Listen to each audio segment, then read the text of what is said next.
tous. C'est un peu toujours difficile de parler devant un écran, mais c'est mieux de se voir, mais on va faire avec. Donc je vous j'espère que ça va marcher. Allez, on y va. Qui je suis? Je suis architecte, installée en libéral depuis 1988. J'ai été formée à l'école d'architecture de Toulouse et j'ai fait diverses formations, dont celles qui m'ont sensibilisée au bâtiment passif petit à petit, donc formation à HQE et bâtiment durable en Occitanie en tant qu'accompagnatrice, donc BDO. Et la particularité, j'appartiens à la compagnie coopérative des architecteurs et pour faire de la contractance générale et de la promotion. C'est ce qui m'a amené, vous le verrez, à faire des projets passifs.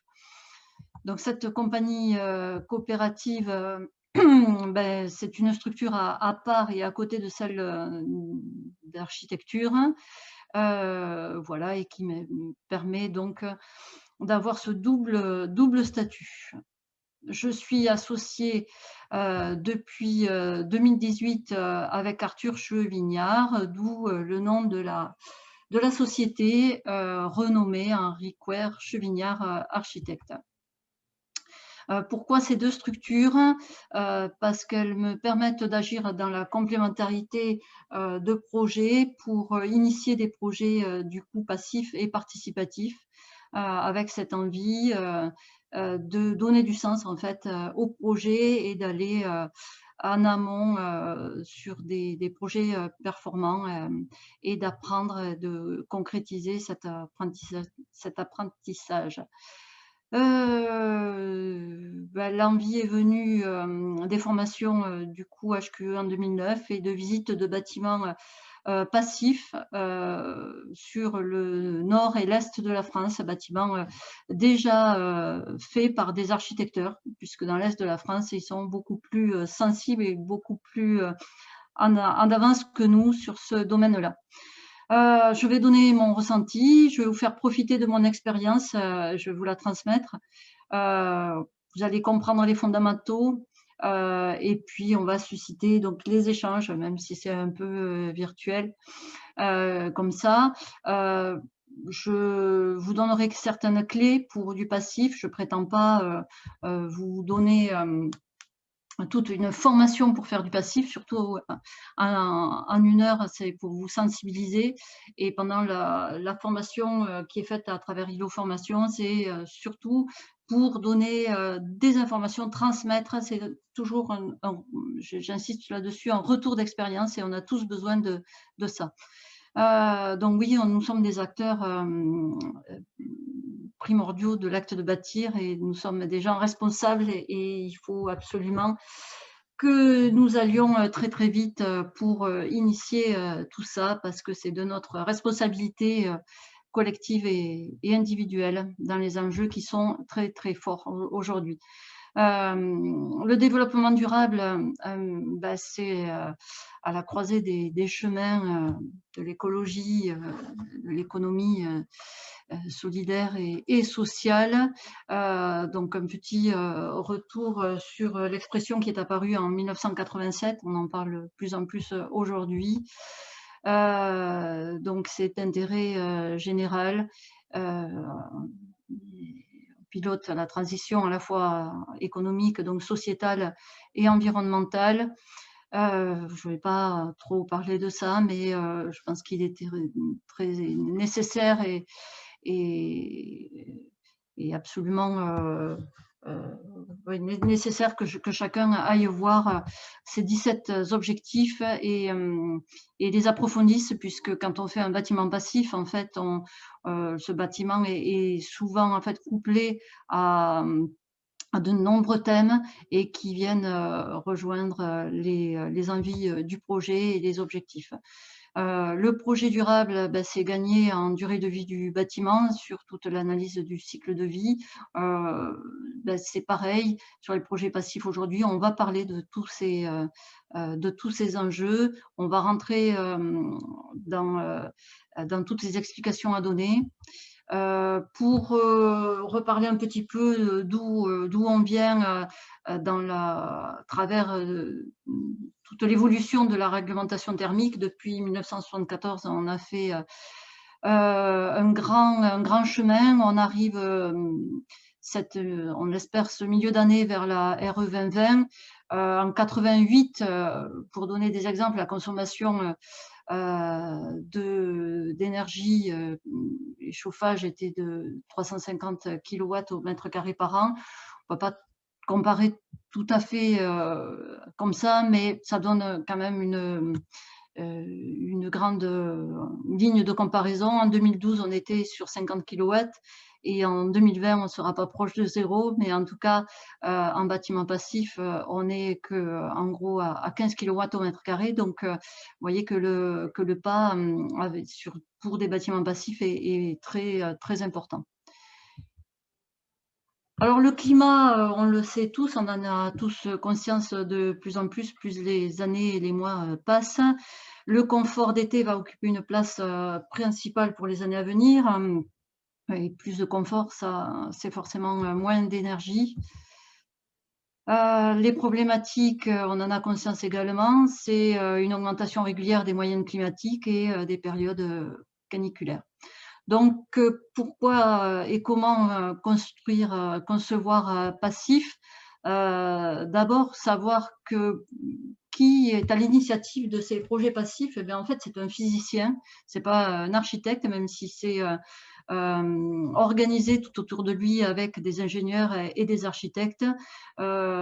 Il avait un besoin, en fait, et une envie, une volonté de rendre son propre habitat plus performant. Et grâce à lui, donc, il a expérimenté et il a créé des projets pilotes qui ont amené petit à petit à ce qu'on connaît sur les bases de bâtiments passifs. À la portée de tous, oui, vous allez voir que c'est pas si compliqué que ça, même s'il faut beaucoup de rigueur, mais on a plusieurs solutions et on va les voir tous ensemble. Les objectifs d'un projet passif, c'est et notre habitat pour avoir une santé un peu meilleure ou en tout cas la préserver.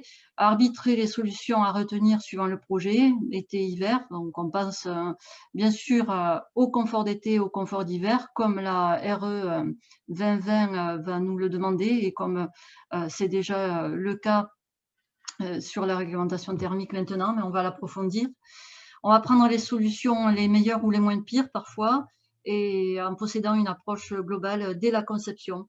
Voilà, donc toujours dans une logique vertueuse pour une gestion responsable en pensant sur le long terme. Les bienfaits, forcément, on va reparler de santé, de stress à diminuer pour les usagers de ces bâtiments, l'efficacité énergétique. Forcément les consommations, puisque vous verrez que les consommations sont très faibles, donc forcément ça agit sur le portefeuille, hein. Voilà, et puis tout ça, c'est forcément aussi d'intérêt public. Plus on construit performant, plus on rencontre des pièges, donc il faut éviter ces pièges-là. Pour ça, il faut comprendre les finalités, les objectifs. Il ne faudra pas surcharger la conception de toutes les possibilités techniques. Ne pas rendre les travaux trop complexes, ce n'est pas toujours évident. Vous verrez, enfin, sur les projets, et vous le rencontrerez aussi, sachant que c'est ce qu'on rencontre nous tous, architectes et bureaux d'études, hein, sur les projets. Tout ça pour éviter la sinistralité et comprendre les pathologies. Pour ça aussi, il faut beaucoup se renseigner et aller lire et voir et visiter les bâtiments passifs pour éviter tout ça et surtout savoir se dire, profiter des retours d'expérience. Alors, qu'est-ce que c'est une maison passive? On dit, en fait, il y a une espèce de calcul qui dit qu'on consomme à peu près 5 € par mètre carré habitable par an pour le chauffage et l'électricité, tout compris. Vous verrez aussi que si le bâtiment est bien fait, bien conçu, bien réalisé, c'est assez vrai et même on est en dessous de ces montants-là. Tout va dépendre aussi de l'utilisateur, de sa rigueur, de ses envies et comment il va vivre dans son appartement, dans sa maison. Un bâtiment passif, c'est avant tout un bâtiment qui va exploiter les apports gratuits en énergie, donc apport solaire et apport interne. Donc tout ça est pris en charge dans le calcul PHPP. Un bâtiment qui n'a quasiment pas besoin de chauffage et dans lequel le besoin d'eau chaude sanitaire va se trouver plus élevé que celui du chauffage. Donc schématiquement, on peut le résumer de la manière suivante. On fait rentrer le soleil d'hiver, on s'en protège forcément l'été. Ça, c'est une base de toute façon qui doit être valable pour tout bâtiment. On va essayer de faire entrer le moins d'air possible frais et puis si besoin, si possible, suivant les calculs, le réchauffer et puis surtout on va créer ce gros manteau isolant thermique et puis de l'inertie bien entendu et très peu voire pas de déperdition avec une très forte étanchéité à l'air. Donc dans les chiffres à retenir, on va faire des tests d'étanchéité à l'air, on va avoir une étanchéité à l'air sous 50 pascal à 0,6, ce qui équivaut en gros en fait à une performance 4 fois supérieure à la RT 2012. En besoin de chauffage, on va être à 15 kW au mètre carré par an. Et puis après, on va avoir des calculs en énergie primaire voilà, identifiés en fait suivant la période dans laquelle on est, suivant les calculs et suivant la certification que l'on veut ou pas aller chercher. Donc le passif apporte un simple chauffage d'appoint nécessaire quelques jours par an, forcément du coup des factures d'énergie anecdotiques. Aussi un engagement environnemental, suivant comment on va construire, puisqu'il n'y a pas une solution, mais plusieurs. Confort exceptionnel, oui, je peux le certifier aussi, puisque j'habite dans un logement passif. Et voilà, c'est un label pragmatique. Au niveau finance, le panel peut être très large au niveau du surcoût. On parle de 5 à 20%, mais ça peut être aussi très catastrophique si on choisit les mauvaises solutions. Donc ça dépend des choix, bien sûr. Au niveau des études, forcément des bureaux d'études et architectes, eh bien, on a un surinvestissement. Et après, bon, mais forcément aussi, en vérification des tests d'étanchéité, on est plus qualitatif et on va chercher davantage de tests. Et puis, le surinvestissement aussi en certification ou label si on va le rechercher. Le rôle de l'architecte est important puisque l'architecte est le chef d'orchestre du projet. Pour moi, je pense qu'il doit le rester et c'est l'acteur principal dès la genèse du projet jusqu'à la fin. Donc c'est vrai que quand on construit passif, on a une forte implication. C'est un engagement et un travail beaucoup plus poussé que le travail normal. Donc, du coup, les projets, je vais vous en présenter 3 qui ont été condensés puisque ensuite ils sont affinés en formation. Donc, je vais vous donner un avant-goût de ces 3 projets pour pouvoir échanger avec vous et répondre à vos éventuelles questions. Il s'agit d'un projet initié donc, en tant qu'architecteur. C'était le premier donc le premier fait, c'est une conception qui date déjà de 2011 et 2012 pour un projet réceptionné en 2014 et il s'est trouvé être le premier bâtiment certifié Passif House du Grand Sud-Ouest puisqu'il n'y avait pas de logement collectif jusqu'à présent, de bâtiment de logement collectif certifié. Les grands principes, pardon, on va le remettre, de ce bâtiment, ce sont les principes des bâtiments passifs que l'on va retrouver, ce sont des constantes. Forcément, les brises soleil en protection l'été, que l'on va retrouver aussi de toute façon, si possible, en RT 2012 et RE 2020.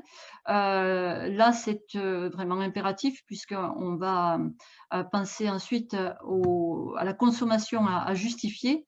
Donc, il est impératif de se protéger. Donc, brise-soleil horizontaux, mais surtout verticaux qui viennent se déplier donc devant les menuiseries. Si on a des terrasses, forcément on a des terrasses, le plus possible désolidariser. Donc vous verrez avec tous les rupteurs thermiques qui vont bien.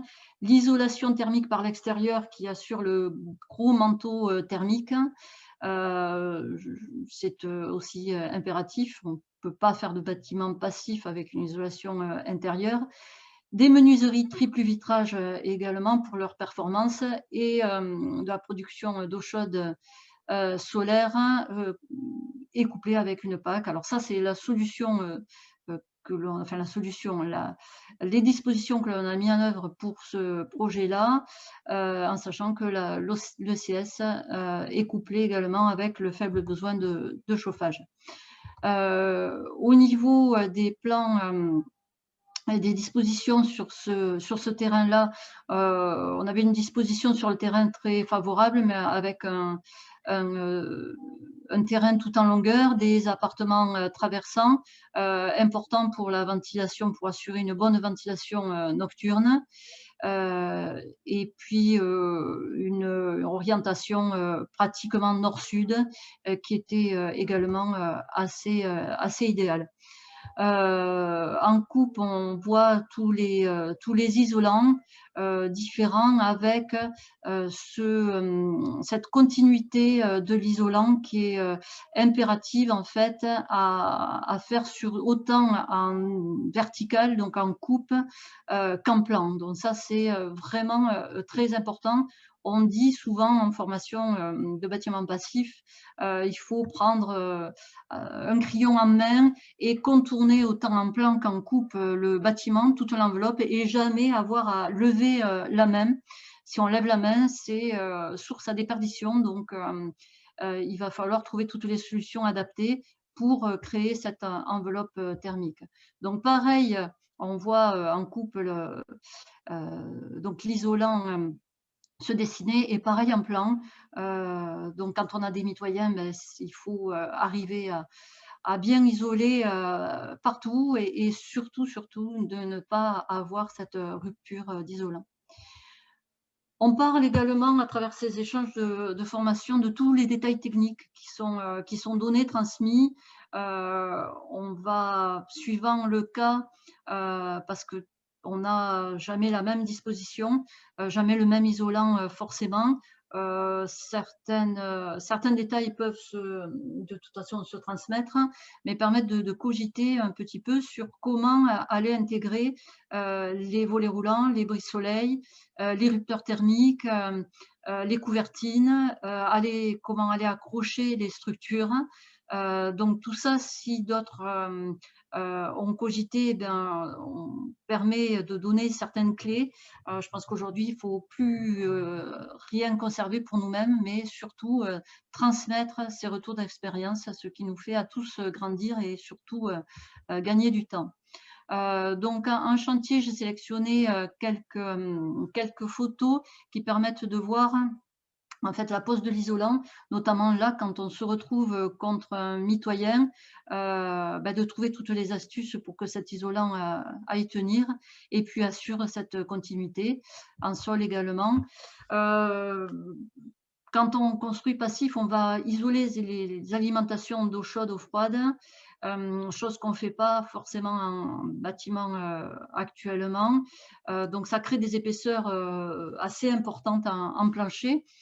Il faut y penser dans nos épaisseurs de plancher parce qu'en 20 cm, ça ne va plus être possible.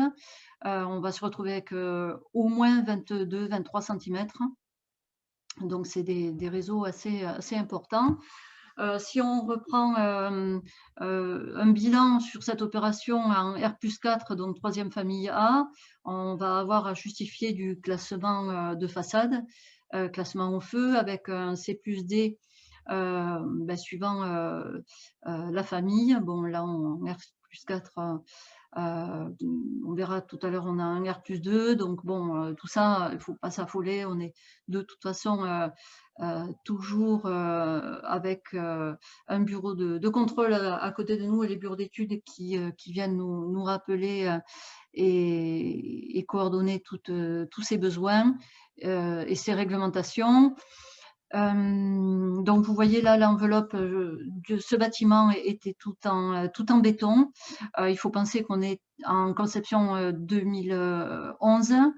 Donc pour ça, en 2011, c'est vrai qu'on n'avait pas, nous en tout cas, ici dans le sud-ouest de la France, beaucoup d'acteurs du bâtiment qui savaient faire, ni moi.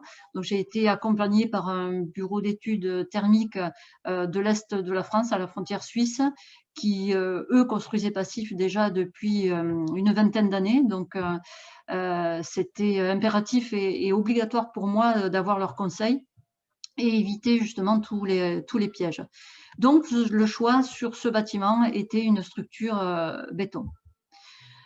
Les réseaux qui vont être forcément différents puisqu'on construit avec un renouvellement d'air sous VMC double flux, donc une verticalité de réseau en amenée d'air et en rejet différente à intégrer dès la conception. Le choix s'est porté sur des VMC double flux individuels par logement, puisque ayant de grands logements T4, la solution était plus appropriée, surtout qu'à l'époque, en 2011, on avait très peu de retours sur des VMC double flux collectives. Donc la solution était une évidence avec un industriel, Zender, qui est un bon partenaire des architecteurs et qui est toujours un bon partenaire pour nous, architectes, dans les solutions techniques à fournir et à mettre en œuvre. La pose de l'isolant, donc ici laine minérale pour assurer le C+D, donc pour éviter la propagation au feu, et du polystyrène en façade. C'est pas le meilleur en termes d'environnement écologiquement, mais toujours pareil, en 2011, il faut penser que déjà ce projet était en avance sur son temps et on a pris les solutions qui nous ont semblé les meilleures à l'époque. Des détails techniques pour venir intégrer les volets roulants ou les brise-soleil, donc les BSO. On voit que l'isolant est amoindri, mais on a cette continuité d'isolant et c'est ce qui est primordial en fait, de ne jamais couper. Mais si on amoindrit à certains endroits, c'est pas catastrophique. En sachant qu'il faut venir ensuite, on voit bien le détail aussi, sur le dormant de la menuiserie, la partie de bois que vous voyez bien servir également pour les coulisses des BSO. Donc pensez à tous ces détails-là pour pas se retrouver ensuite sur un projet fini sans support. Donc tous ces détails-là sont vus. Les rupteurs thermiques, alors très important, surtout en certification, puisque dans le cadre de la certification Passivhaus, il a fallu prouver que tout ça a été mis en œuvre. C'est une certification allemande, donc c'est pas des rigolos, hein. Il a fallu prouver, démontrer et fournir à peu près une grosse dizaine de kilos de documents pour montrer que tout était bien en œuvre, et photos. Donc ça aussi, si vous construisez performant ou pas, faites des photos sur les chantiers, mais si vous vous lancez sur des projets passifs, faites des photos, des clichés de tous les points techniques pour aller prouver, démontrer que c'est fait, puisque les pièges sont partout. Donc rupteur thermique, très important. Les brise-soleil pour protéger, on l'a bien dit, du soleil l'été, mais le faire rentrer l'hiver, puisqu'en bâtiment passif, on a un faible besoin de chauffage et on a très peu de chauffage à l'intérieur. Certains n'en mettent pas du tout, c'est fortement déconseillé. On le verra sur l'école Saint-Antonin. Je pense qu'il faut mettre un minimum. Voilà, ça, ce sont des retours aussi petit à petit qui nous arrivent. Parce que le ressenti est propre aux personnes et on vit ce ressenti d'une manière différente. Le système de chauffage et d'eau chaude sanitaire qui a été choisi sur ce projet donc est couplé sur un même système de ballons d'eau chaude sur un système Rotex en auto-vidangeable et avec des radiateurs donc à basse température en intérieur. Le bâtiment fini avec son budget, ses surfaces habitables. Le projet a coûté donc à peu près 1 520 € hors taxe par mètre carré habitable, ce qui est assez peu en fait en comparaison avec un projet classique, surtout en 2011. Mais on y gagnait à travers la compacité, le sous-sol qui était semi-enterré, qui nous a évité les pieux sécants, et le VRD qui était assez faible puisqu'on se retrouve à peine à 6 mètres de la voie. Donc un débours assez performant. Et c'est un projet, alors non pas tout à fait participatif à la vente, puisque c'est un projet en VFA, en promotion, donc initié en tant qu'architecteur, mais qui a été retourné en participatif dès la fin, en fait, dès la fin des ventes. Souvent, vous allez retrouver cette demande aussi de projets passifs dans les projets participatifs, pour toutes les connotations en fait sociales, sociétales, d'échanges et de besoin de retrouver des liens. Le projet est certifié donc Passive House. On a cette plaque après avoir échangé surtout les 10 kilos de documents à fournir. Parlons chauffage un petit peu. Sur 4 années, hein, de 2016 à 2019, vous voyez les différences de coûts de chauffage par an. Donc c'est par an, qui sont très variables. Tous les logements font à peu près 95 à 100 mètres, enfin 97, 100 mètres carrés, sauf le logement 7 qui en fait en gros 150. Donc vous voyez que en fait, suivant l'utilisateur et son envie, les consommations sont assez différentes et varient entre 50 € par an en gros et 100 €. Et puis c'est différent aussi à travers les réglages de thermostat, ce qui était le cas du logement 1 qui était en location, et les locataires ne voulaient pas forcément faire attention à leur thermostat, ce qui a créé des surconsommations. Le bilan de 2020 en fait est bien meilleur puisqu'on a résolu tous les problèmes. Dans le logement 4 a consommé 15 € de chauffage, 15 € pour toute l'année. Donc ce qui est assez exceptionnel, et tous les autres logements sont à peu près à 50 € de chauffage, et le logement 7 que j'occupe, en fait on est à peine à 110 € à peu près sur l'année 2020. Donc vous voyez que les consommations sont très faibles, mais peuvent varier énormément suivant certains critères. Le deuxième projet qui est vu lors de cette formation, c'est aussi 7 grands logements. Donc ce sont aussi 7 grands T4. Il est beaucoup plus récent puisqu'il a été réceptionné en octobre 2020 et il a été médaillé donc or en phase de conception et réalisation par Envirobat à travers BDO, Bâtiment Durable Occitanie. Et pour le coup, il est, lui, à énergie positive. C'est un vrai projet participatif avec un montage de société civile SCIA, donc Société civile immobilière d'attribution. Voilà, et que j'ai suivi en gestion de projet comme un promoteur, mais en tant qu'architecte.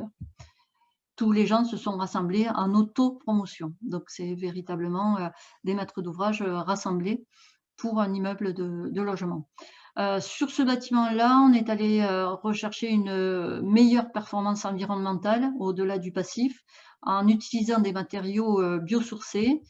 Les matériaux biosourcés choisis, c'est le métis, donc coton recyclé à travers une économie aussi solidaire et sociale, puisque les gens qui fabriquent sont en réinsertion.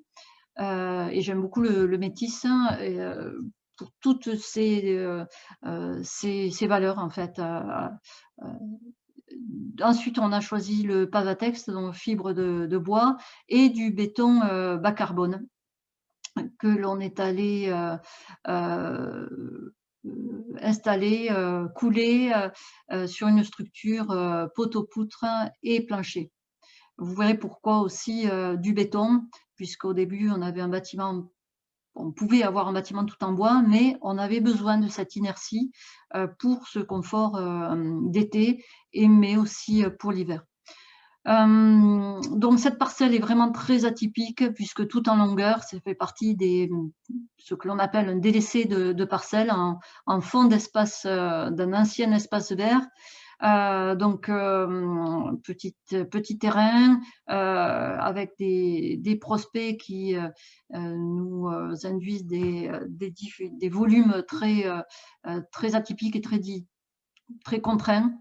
En coupe, on voit ces isolants différents avec un choix structurel donc de poteaux poutres béton pour cette inertie, pour aussi justifier du feu, mais surtout pour l'inertie, puisque tout en bois, on justifiait malheureusement d'une surchauffe d'été, d'un nombre d'heures d'inconfort qui n'était pas du tout pensable.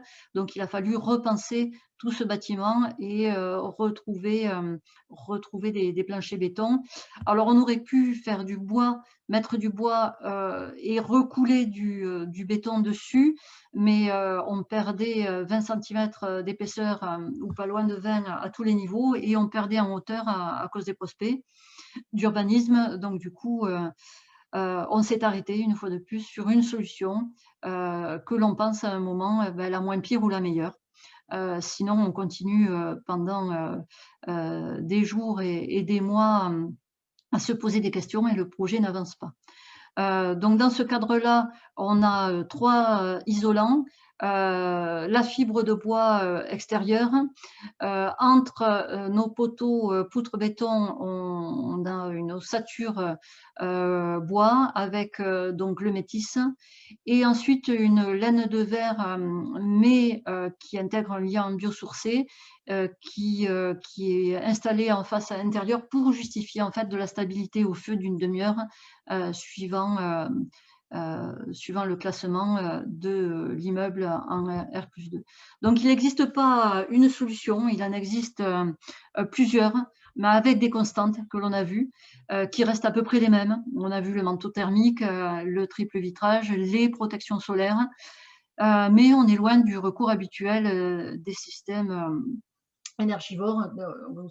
Bon, avec la RE 2020, petit à petit, on va glisser de toute façon sur des bâtiments de plus en plus performants et qui vont se rapprocher de toute façon de solutions passives.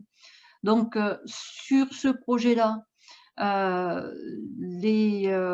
ces fameuses constantes et ces solutions, on retrouve la VMC double flux alors individuelle, on retrouve la même avec Zender, mais avec les nouvelles machines, puisque plus on avance, plus les industriels avancent sur des machines de plus en plus performantes. Donc ce que l'on met en œuvre sur un projet, on va pouvoir en tirer profit sur un suivant, mais en tenant compte des performances nouvelles et approfondies des industriels et des créations, puisque tout le monde se casse la tête pour trouver des meilleures solutions. Le chauffage d'appoint, puisqu'on a toujours besoin que d'un simple chauffage d'appoint en bâtiment passif. Là, on est sur de l'électrique. On est allé rechercher, alors non pas chez Zender, parce que ça fait partie des choses qui ont évolué pour rechercher des produits français ou le moins loin possible. Donc, on est avec des radiateurs à inertie de marque Neomitis français. Bon, quoi dire de plus sur ce petit focus, l'eau chaude sanitaire solaire, bien sûr, que l'on va voir, et du photovoltaïque. Donc, en termes de budget, on est bien plus élevé que le bâtiment précédent. Pourquoi aussi? Parce qu'on est allé rechercher, déjà parce que la parcelle est atypique, hein, donc plus en longueur et moins compacte que forcément le R+4. Plus on rend le bâtiment compact, mieux c'est de toute façon en bâtiment passif, en enveloppe, mais aussi surtout en surcoût de travaux. Donc là, on n'avait pas l'idéal en découpe, puisqu'on va créer en fait des, des surcoûts un peu partout en volumétrie et puis aussi en technicité. Mais aujourd'hui, quand même, on peut se rendre compte qu'un bâtiment passif, suivant forcément sa disposition, son architecture, va posséder un coût finalisé entre 1950, 1900 ou 1950 euros au mètre carré habitable et 2200 pour certains. Voilà. Mais des chiffres à prendre avec des pincettes, puisqu'on ne peut pas dire forcément un montant. On est sur un panel à étudier et à affiner en avant-projet et puis après pendant la vie du projet. Ce projet a été subventionné par la région, donc à hauteur de 169 176 100 euros. Voilà, et puis voilà toute la fine équipe en autopromotion. Le bâtiment donc a été retenu par BDO, par un Villerobat en bâtiment durable Occitanie. Il existait une petite maison sur ce terrain, donc vous voyez, c'était vraiment un petit terrain. On est allé couler donc du béton bas carbone sur la structure poteau-poutre, mais aussi sur tous les planchers. Donc pareil pour identifier en calcul CO2, puisque je ne l'ai pas dit, mais on a fait partie des premiers projets en calcul E plus C moins, donc E3 C1, presque C2, mais forcément quand on a un sous-sol et du béton, bah, c'est très difficile d'arriver au C2. La structure de l'immeuble se monte ben voilà, petit à petit. Et puis, on vient rajouter l'ossature bois pour venir poser à la fois nos panneaux extérieurs et puis l'isolant en métis entre la structure. On a modélisé tout pour le charpentier, donc à l'agence d'architecture en 3D pour aussi calculer les débours de bois, puisque dans les calculs carbone, ben, il a fallu calculer tous les cubages.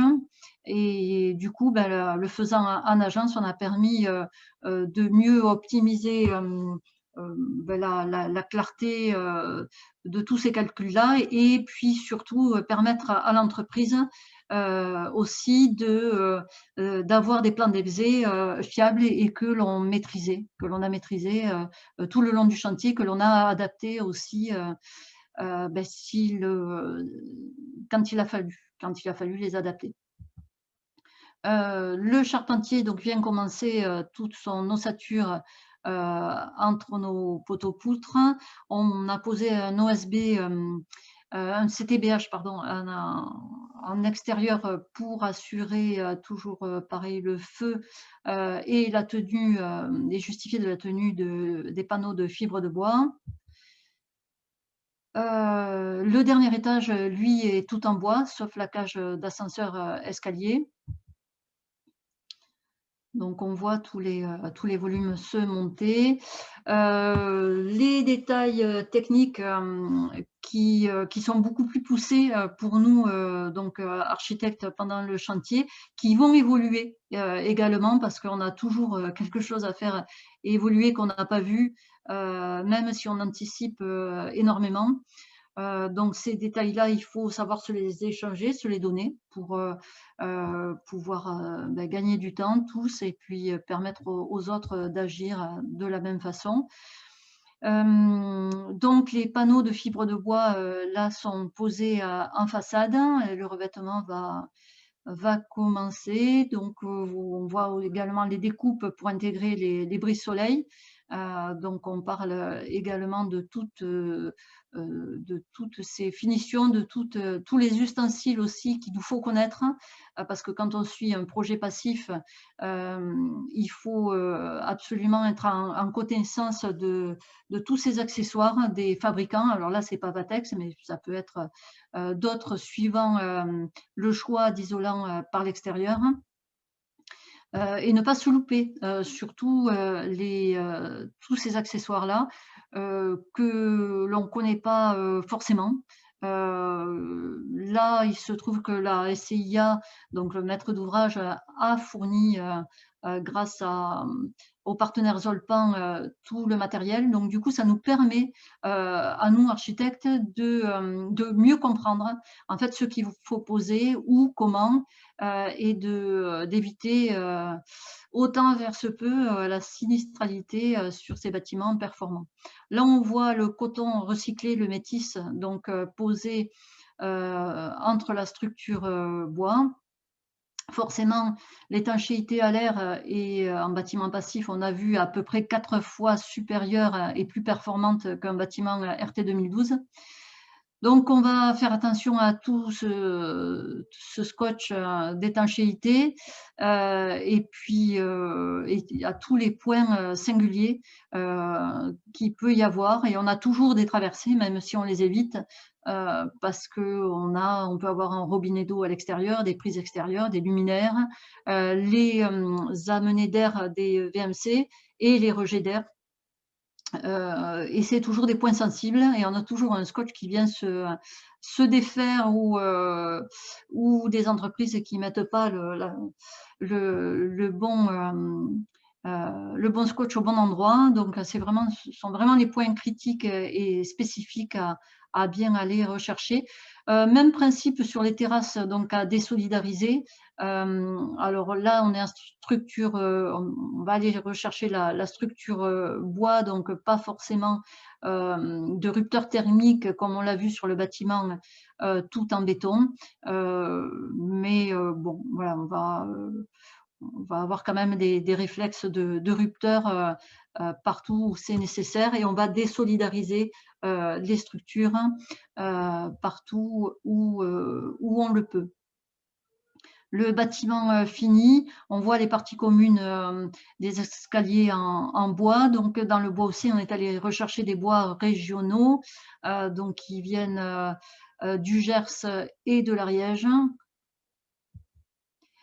Quelques vues, intérieures, des logements finis. Alors pareil sur le bois puisqu'on est en parquet, chêne, donc semi, massif de chez Panager, donc chêne de France, produit, français. Du photovoltaïque, alors ça fait partie des améliorations que l'on a fait pendant le chantier. On a changé de module pour des, modules, allemands, et avec, optimiseur et puis, surtout on est venu changer, la disposition sur le toit, puisque là on voit que sur le dessin, on avait tout bourré, avec le bureau d'études sur la partie, sud et ouest.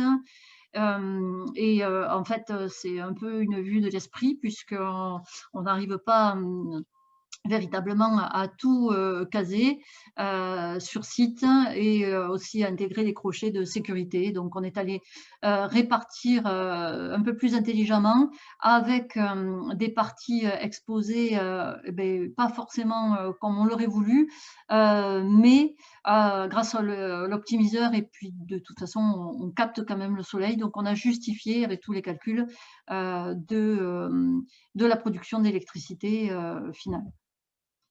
Donc voilà la disposition des capteurs. Donc faire attention entre le dessin et la réalité.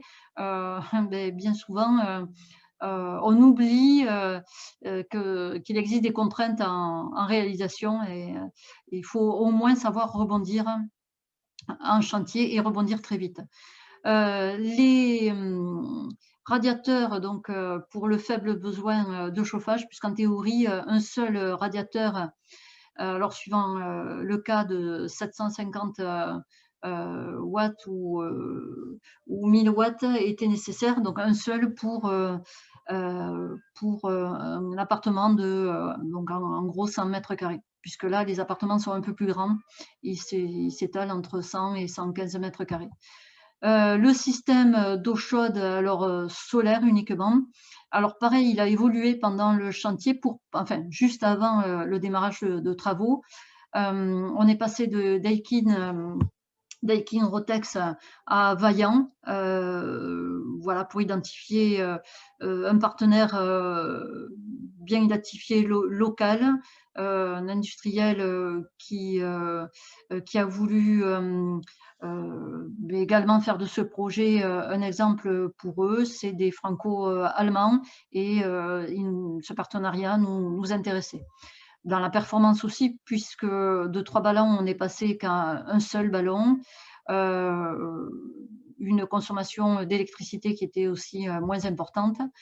Bien le temps des tests d'étanchéité à l'air, où on va se rendre compte de toutes les mauvaises pratiques sur chantier, en sachant qu'on a vécu la période Covid qui n'était pas très simple pour aller les anticiper. Donc on va ouvrir les parties malheureusement qui sont fuyardes et on vient conforter certains réseaux. On n'a pas le droit d'aller croire un bâtiment passif, donc il faut aller aller fouiner partout pour éviter ces ponts thermiques et les déperditions de chaleur sur les réseaux d'eau chaude solaire. Alors ça aurait été des réseaux de chauffage, c'était pareil, hein, puisqu'il faut éviter les surchauffes aussi et penser toujours que si un réseau est mal calorifugé, un réseau d'eau chaude sanitaire peut créer des surchauffes ensuite en été. Et cette chaleur est piégée d'autant plus en bâtiment passif puisque le logement ou la maison ou le bâtiment étant très étanche à l'air, cette chaleur ou ce froid l'hiver va avoir du mal à sortir. Donc des pièges aussi sur les châssis fixes de parties qui sont mal calées, mal remontées, mal montées par les ouvriers sur site. Donc dès qu'un petit flux d'air passe, mais forcément le test d'étanchéité ne va pas être bon. Donc on est allé justifier pourquoi, jusqu'à ce jour on n'arrive pas au fameux 0,6, en sachant que le 0,6 est demandé par la maison passif sur l'enveloppe globale du bâtiment et non pas par logement. Mais on va justifier de tout ça. Il faut savoir aller le justifier et regarder quelle est l'incidence en fait suivant la valeur en Q4 ou en passif avec le N50, la différence en fait, le delta de consommation. Et on voit bien que le delta n'est pas très important en fait entre les valeurs obtenues. Voilà le bâtiment une fois terminé, et puis l'accompagnement en tant qu'architecteur que j'ai eu, que j'ai expliqué tout à l'heure sur le projet, et donc les occupants une fois le bâtiment tout terminé. L'école Saint-Antonin Nobleval, donc avec un petit focus sur ce projet. Donc, il a été réceptionné en 2018. C'est une école élémentaire qui est passive et à énergie positive et qui avait été retenue par la région comme projet exemplaire, la région Midi-Pyrénées à l'époque. La parcelle donc qui était en fait orienté sur est-ouest sur le village. Donc c'est pas l'idéal pour aller se protéger du soleil. Et malgré tout, c'est l'exposition que l'on a choisie et qui était la plus cohérente sur site. Donc il a fallu composer avec cette exposition-là pour aller se protéger du soleil l'été. Et donc faire tourner toute cette conception, tous ces besoins autour de ce choix architectural. On est allé chercher du béton de terre pour l'inertie, notamment, enfin, surtout pour l'inertie et l'hygrométrie également, et le bâtiment est entièrement en ossature bois. Pareil, 3 isolants en façade au niveau de la structure bois. Donc tout ça est expliqué et détaillé avec tous les détails techniques. La ventilation double flux avec un préchauffage de l'air pour ce bâtiment, avec nos mêmes machines Zender performantes. Et zéro chauffage, ce qui est une erreur, puisqu'il vaut mieux absolument mettre un petit chauffage à point, même si les calculs restent dans le calcul PHPP. Je conseille vivement de mettre un petit chauffage d'appoint basse température par classe, puisque le bâtiment aujourd'hui se comportait très bien, pas de problème, mais en hiver, sur les périodes très froides, c'est le reproche qui est fait. Après, avec les apports passifs internes, ne serait-ce que les enfants et les personnes donc, qui sont dans les classes, le préchauffage se fait, mais il faut 1 heure à peu près pour arriver à bonne température. Donc les isolants qui sont mis en œuvre donc sur ce bâtiment, avec des matériaux biosourcés, donc fibres de bois, encore une fois, et coton recyclé. Quelques vues du projet sur le chantier, avec toujours les particularités de mise en œuvre en isolation, le coulage du béton de terre.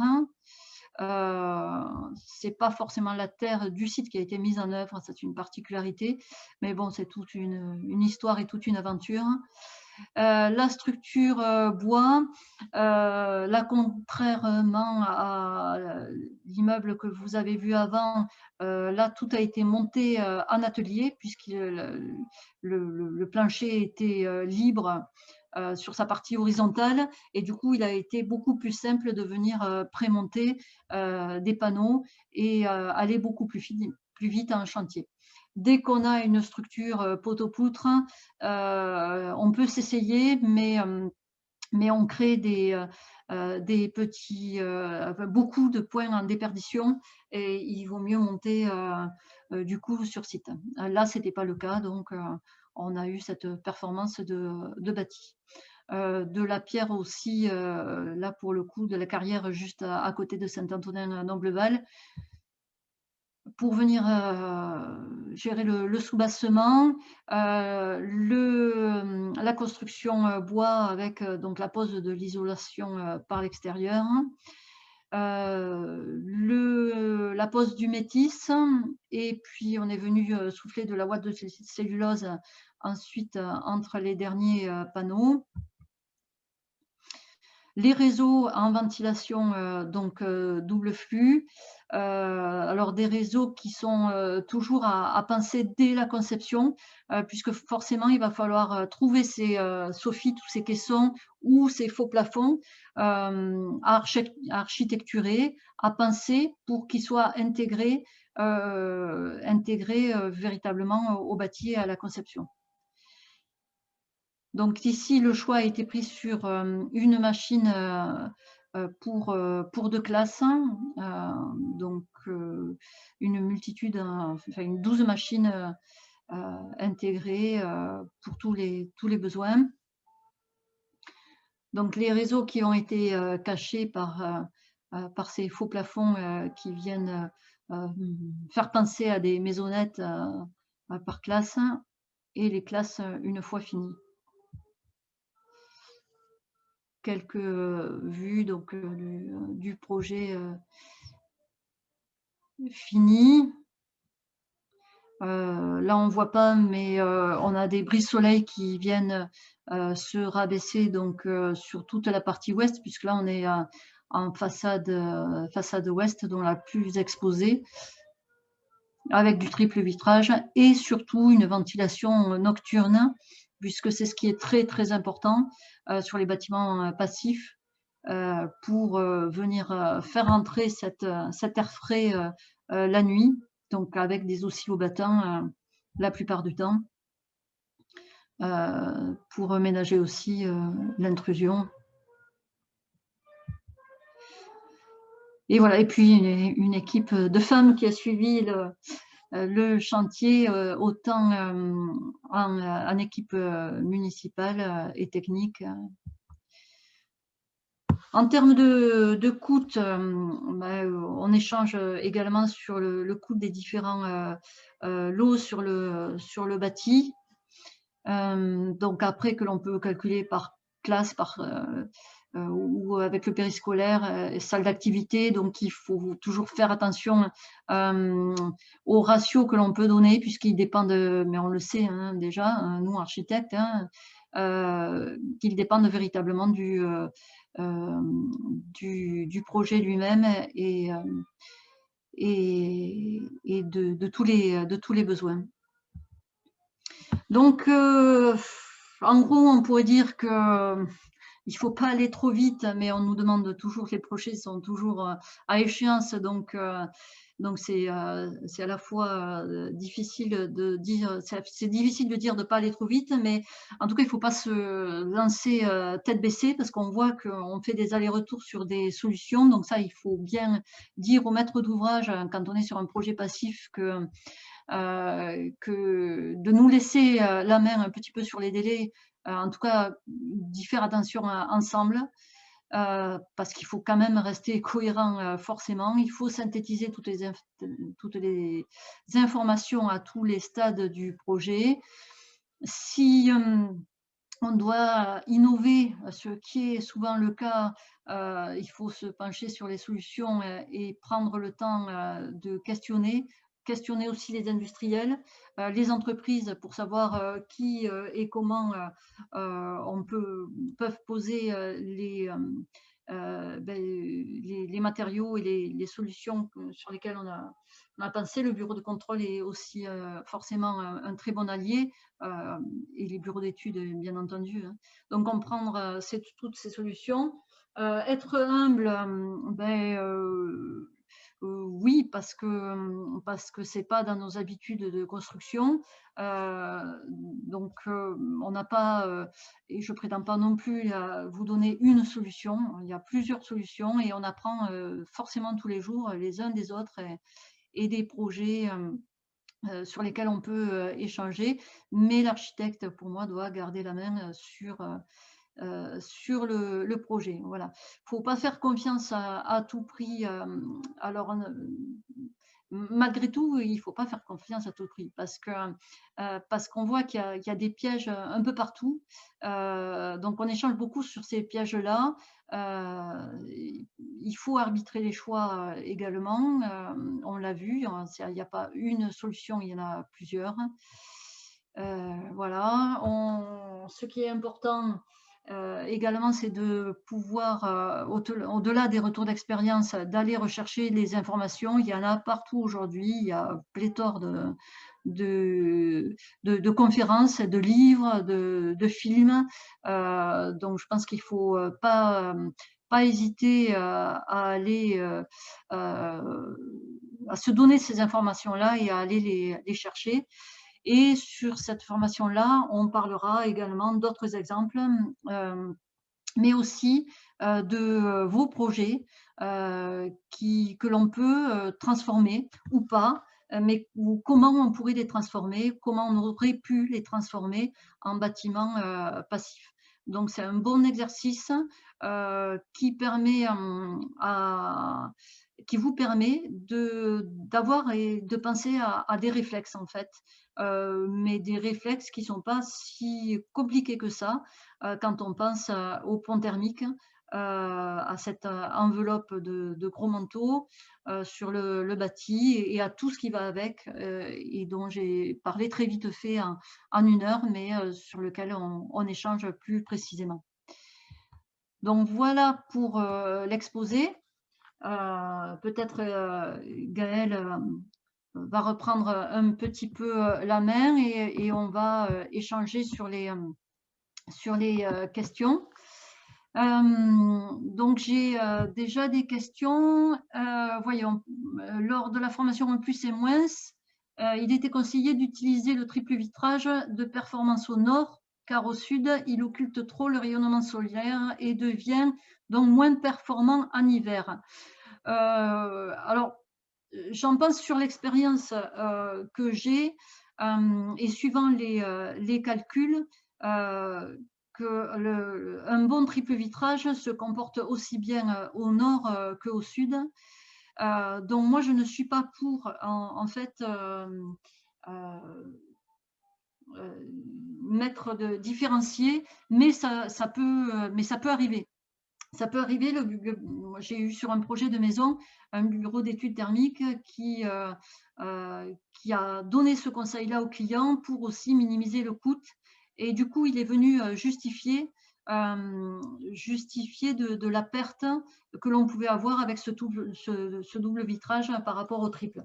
Donc bon, il ne faut pas se fermer sur des solutions, mais le triple vitrage, à mon sens, n'est pas aussi mauvais que certains le laissent croire en changement en passant du nord au sud.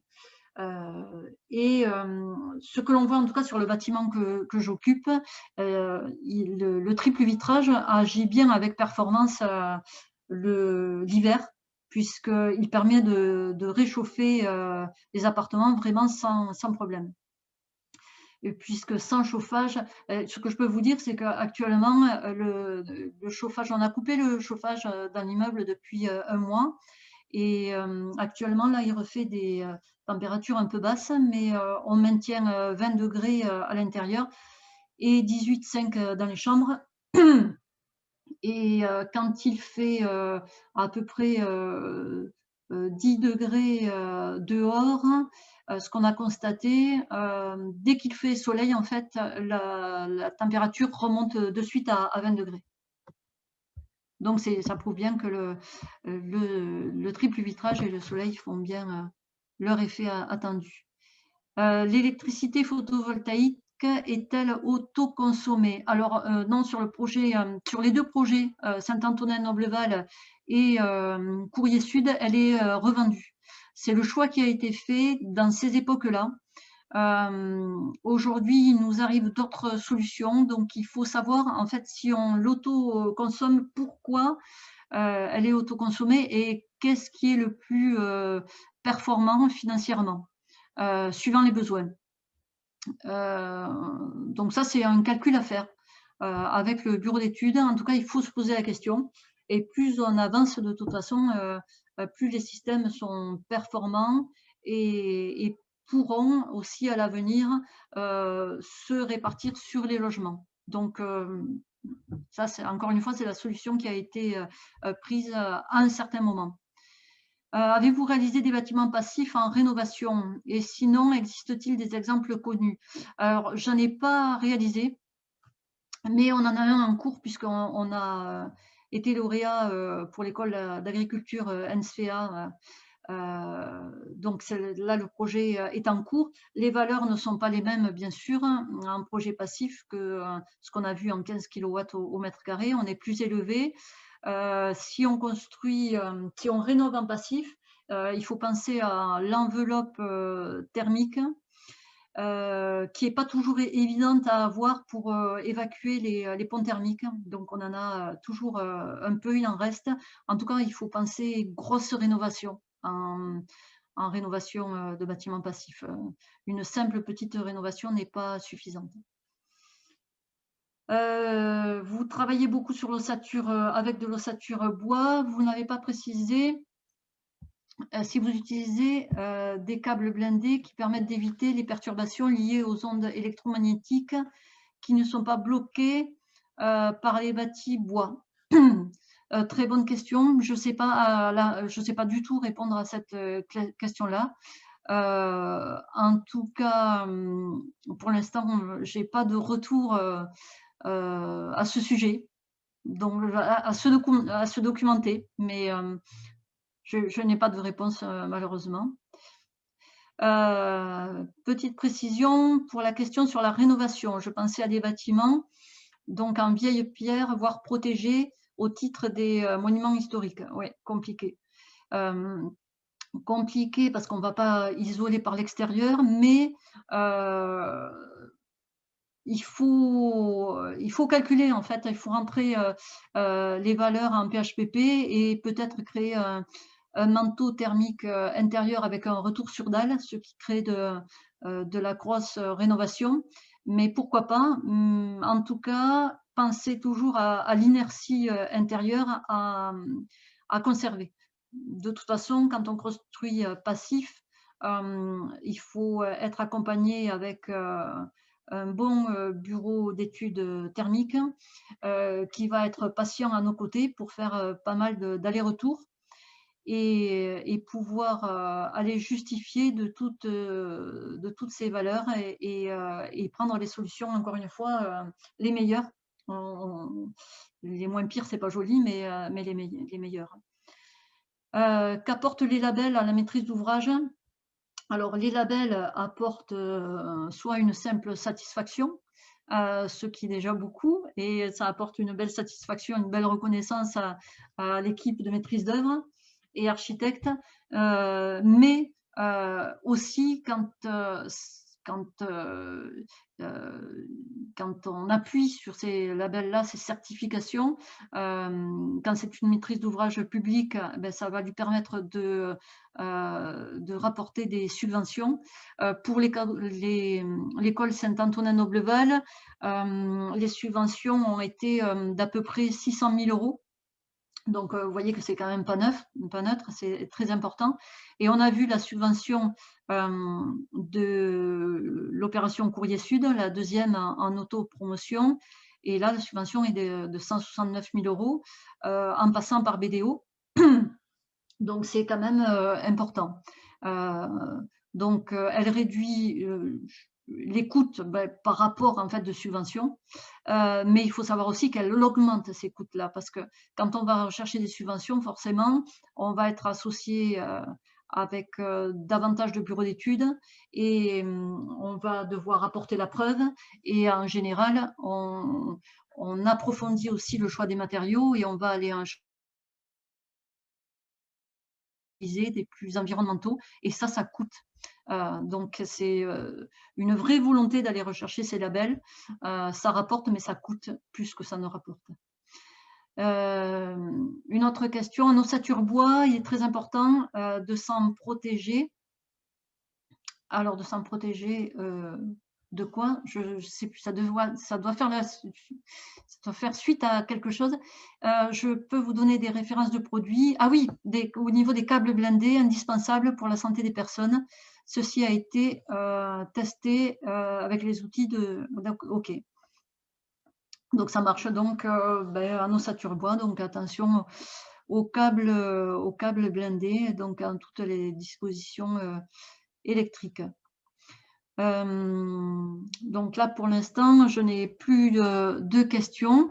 Donc, n'hésitez pas à en poser. Peut-être revenir. Oui. Laurence, alors déjà, il y a des gens qui nous ont rejoints en fait bien après. Donc, vous n'oubliez pas quand vous voulez poser des questions pour les personnes qui nous ont rejoints ou pour les personnes qui étaient déjà avec nous. Quand vous allez en bas sur votre écran, vous avez le micro, la caméra, et il y a à un moment donné le nombre de participants, puis l'onglet Q et R, c'est questions et réponses.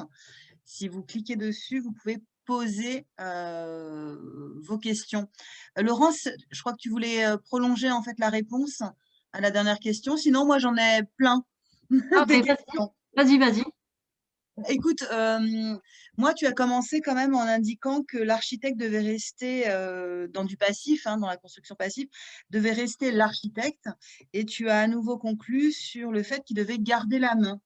Donc, je me demandais s'il y avait des expériences où, quelque part, le passif échappait à l'architecte. Alors, est-ce qu'il peut échapper à l'architecte si les bureaux d'études si les bureaux d'études prennent la main après un chantier? Forcément, je suis architecte, donc je vais défendre notre profession en disant qu'il faut forcément que l'architecte reste présent pour à la fois défendre son projet, le faire évoluer, et puis qu'il gagne en compétences et en efficacité. Après, est-ce que j'ai des exemples? Non, mais c'est vrai que tous les jours autour de nous, on peut être confronté à ça, et avoir des bureaux d'études qui peuvent, parce qu'ils peuvent très bien le faire aussi, qui peuvent maîtriser le stade de chantier. Donc pour moi, sur ce type de projet, il me semble essentiel que l'architecte reste véritablement le chef d'orchestre, parce que le projet va évoluer. On est dans des projets quand même qui sont atypiques et performants. On ne va pas penser à tout dès le début, même si on va rentrer dans beaucoup plus de détails. On l'a vu, il faut rentrer dans ces détails-là. On va en oublier. Donc du coup, pendant la phase DCE, on évolue, pendant la phase de chantier aussi, et il est beaucoup plus cohérent qu'on puisse nous-mêmes faire évoluer ces détails-là plutôt qu'un bureau d'études qui a peut-être pas toutes les mêmes justifications que nous à apporter. Merci, Laurence. J'en ai plein d'autres, mais Roselyne nous a répondu à nouveau. Roselyne disait pas attention aux câbles blindés, mais surtout utiliser des câbles. blindés. Ouais. Ok. C'est une remarque en fait, Roselyne, hein, j'imagine. Hein. C'est absolument pas une question, mais effectivement. D'accord. Alors, j'aurais d'autres questions qui sont un peu plus personnelles, hein, puisque je viens de la sociologie et des sciences de l'éducation et qu'à aucun moment je suis architecte. Mais donc là, c'est de la curiosité personnelle. Quelle place, en fait, a le passif dans les constructions HLM ou dans les constructions, je dirais, dans les constructions HLM, par exemple? Est-ce que désormais, il y a quand même un intérêt de la part des pouvoirs publics à propos de cette question? Est-ce que tu peux nous en dire quelque chose ou Alors, pas, il y a d'ailleurs? un intérêt, oui, on le voit à travers les concours qui arrivent.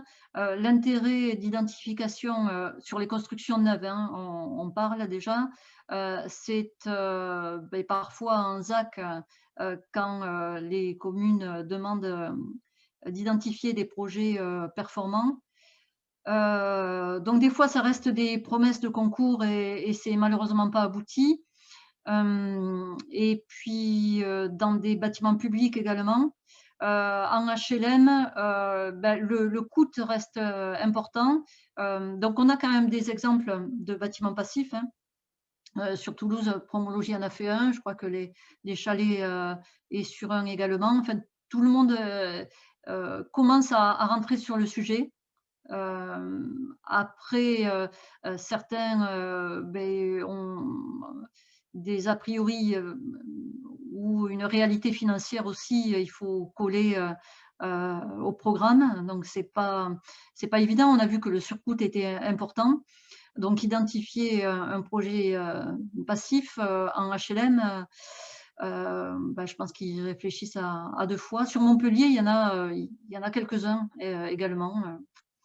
Voilà, donc en fait, ce sont les finances qui guident aussi. Tant que ce n'est pas une obligation, on va se retourner sur la réglementation thermique en vigueur. Alors, autre question, puisqu'il n'y en a plus, tu veux te lancer dans du passif au regard de tes valeurs, de tes engagements, tu crois, qu'il y ait de l'habitat participatif ou pas, hein, Mhm. d'ailleurs. Globalement, comment ça se passe? C'est-à-dire,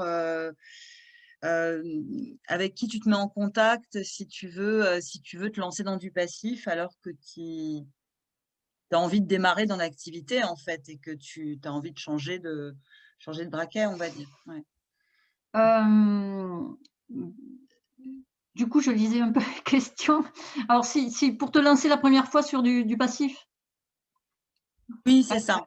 C'est hein, ça, mais il y a apparemment deux autres questions en qui sont apparues, professionnel. hein. Mais si tu Obligée. veux te lancer pour la première fois en tant qu'architecte, ben, moi je conseille de profiter justement de retours d'expérience parce qu'il faut absolument communiquer pour comprendre, pour pas dramatiser non plus, pour pas en avoir peur, même si à chaque fois à la fin de la formation on me dit ouais, ça donne envie, mais on se rend compte que c'est quand même compliqué. Mais à la fois, c'est une implication, mais c'est je ne vais pas dire que ce soit simple, mais c'est pas aussi compliqué que ça ne paraît, puisque c'est un peu les mêmes mécanismes qui doivent être mis en œuvre à chaque fois, avec les matériaux que l'on choisit à ce moment-là. Donc, aller visiter des bâtiments passifs, faire une formation que dispense la maison passive à Paris, qui est sur 3 ou 4 jours, mais qui est très, très intéressante. Pour les archis, on peut se dispenser du calcul PHPP, donc, ou le faire et puis pour comprendre un petit peu. Donc il y a quand même beaucoup aujourd'hui de formation, d'échanges, et il faut absolument faire ça, parce que sans ça, on va dans un mur et effectivement, ça va pas le faire du tout, quoi. Et puis surtout être bien accompagné par un bureau d'études qui a déjà fait ou qui lui-même a la volonté d'avancer, de progresser. Donc du coup, il va falloir faire attention à quel type de maître d'ouvrage on a à côté de nous pour pas avoir un retour de bâton très désagréable. Merci Laurent. Je laisse reprendre la main sur les Oui. questions. Il y en a deux autres qui sont apparues. Ouais. Donc pour vous, est-il plus facile de faire du passif en habitat collectif ou individuel? Ben, il est plus facile en habitat individuel, mais en fait, tout dépend du client. Parce que si on a un client en habitat individuel qui est pas préparé, qui veut du passif, mais qui a pas connaissance de toutes les solutions ou qui veut tout à la fois et que l'on accompagne très mal au début, ben, il va être beaucoup plus difficile d'échanger avec lui. Et puis et financièrement aussi, parce que un client individuel, s'il n'a pas le bon budget au départ, ou si on prend les mauvaises solutions, ben, on va pas pouvoir le concrétiser. Et moi, ça m'est arrivé récemment sur une maison individuelle, quelqu'un qui est venu nous voir pour faire une maison passive, avec un budget qui était assez tendu en fait, mais on aurait pu y arriver. Mais par contre, entre-temps, il a voulu des matériaux biosourcés, il a changé de projet une dizaine de fois en APS, et puis ça l'a pas fait.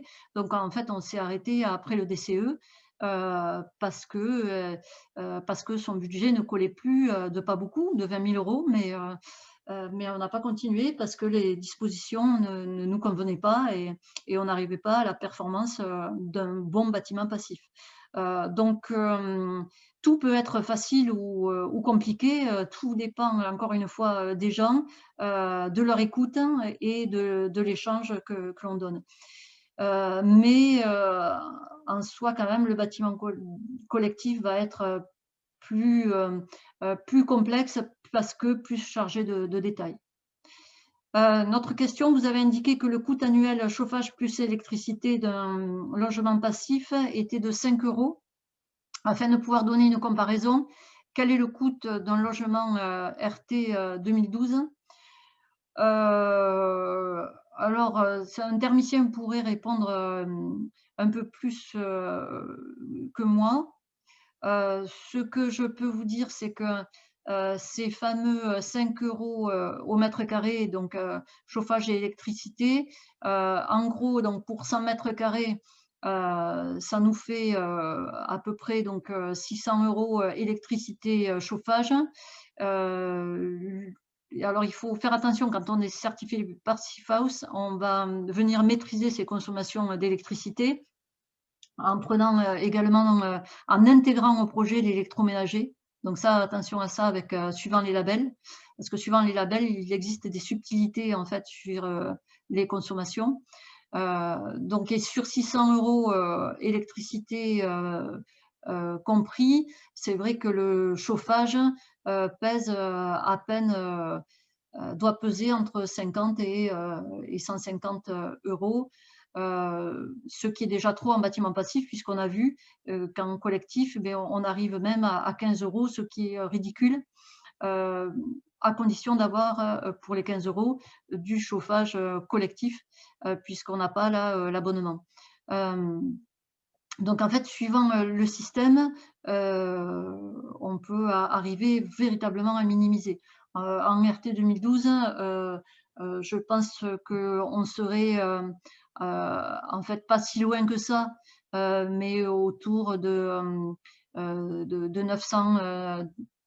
Si quelqu'un le sait, il peut intervenir, mais autour de 900 000 € électricité et chauffage compris. Mais encore une fois, il faut faire attention à tous ces chiffres-là et à notre responsabilité en tant qu'architecte parce que déjà prouver toujours à tout moment de notre rôle de conseil, ça on le sait bien. On peut être à tout moment appelé là-dessus, donc écrire, écrire, écrire, prévenir, prévenir, prévenir.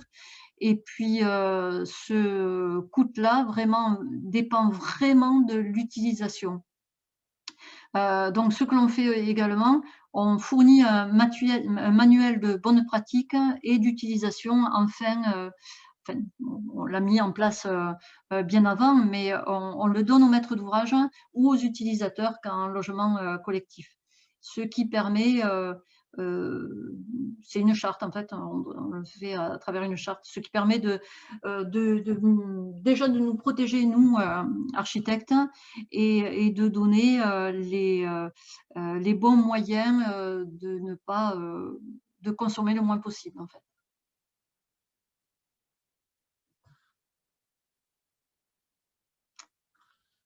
Laurence, à nouveau, je reprends la main. Je vous rappelle que vous pouvez poser vos questions sur donc l'onglet questions et réponses. Et si vous n'y arrivez pas, le chat marche aussi, bien évidemment.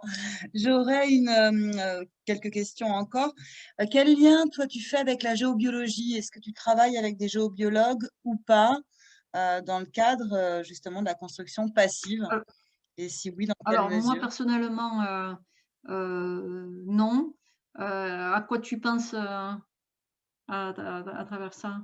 Bah, je pense par exemple à l'eau, si tu veux, l'eau, là où tu construis ton terrain. Encore une fois, je ne suis pas architecte, je ne suis pas du milieu.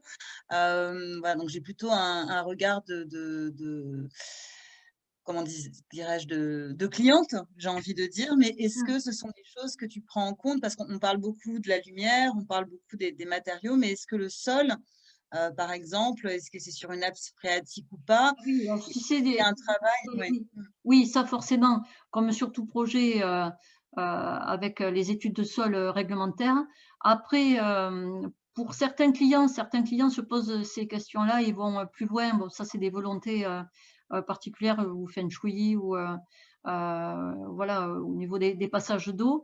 Mais sinon, au-delà du pur réglementaire, ça m'est pas souvent arrivé. Et ça peut être demandé que par des clients en fait qui veulent pousser le bien-être toujours un peu plus loin. Mais ça n'a rien à voir en fait avec les projets passifs, mais ça peut faire partie d'une volonté de faire encore mieux. Et D'accord, merci. question, Oui. proposez-vous la mise en place de domotique dans vos projets? Si oui, quel est votre retour d'expérience? Alors oui, c'est proposé, mais encore une fois, ça dépend du budget en fait des gens parce qu'on voit que quand on investit sur ces projets-là, ben, déjà on est sur un surinvestissement. Sur les projets d'écoles ou de bâtiments publics, on a des gestions de domotique au niveau des centrales de traitement d'air en GTB ou GTC. Et puis pour regarder un petit peu ce qui se passe dans les classes en termes enfin, tout ce traitement d'air et de carbone. Mais en logement collectif, ce qui oui, dans un des logements ici, une personne s'est domotisé tous les volets roulants. Donc maintenant, il existe des petits modules vraiment à la portée de tout le monde et que certains peuvent se poser eux-mêmes. Donc les volets viennent se fermer ou s'ouvrir suivant le soleil, ce qui permet de rendre encore plus efficace en fait les protections, autant l'été comme l'hiver. Et du coup, ben, ces logements-là consomment encore moins en fait de chauffage. Donc oui, c'est proposé, c'est mis en place. Alors, c'est vrai que là, on s'adresse toujours à une tranche de population quand même qui est on ne va pas parler d'élitisme, mais c'est vrai qu'on est un projet passif sur une volonté de personnes qui ont des budgets quand même un peu plus importants. On parlait tout à l'heure, Gaël demandait en bâtiment sur des bâtiments sociaux. Alors, les retours que l'on a quand même, c'est l'utilisation de ces logements et qui n'est pas toujours à la hauteur des attentes du bâtiment, et les gens s'en plaignent et ne savent pas forcément, malgré une charte d'utilisation, vivre dedans et respecter le bon usage. Notamment l'été, de ne pas ouvrir les fenêtres puisqu'on est en ventilation double flux, donc l'air est régénéré donc sans problème. Mais les gens ne comprennent pas forcément. En école aussi, les fenêtres sont fixes, donc les institutrices ne peuvent plus agir dessus et les châssis viennent s'ouvrir en soufflet uniquement que la nuit à certaines heures gérées par la GTB. Donc voilà, la domotique y est forcément en bâtiment public. Et après, en logement collectif ou en maison, tout va dépendre de la volonté et du budget des personnes, mais c'est sûr que c'est un plus. Marion Desplat, est-ce qu'on a répondu à votre question ou pas du tout?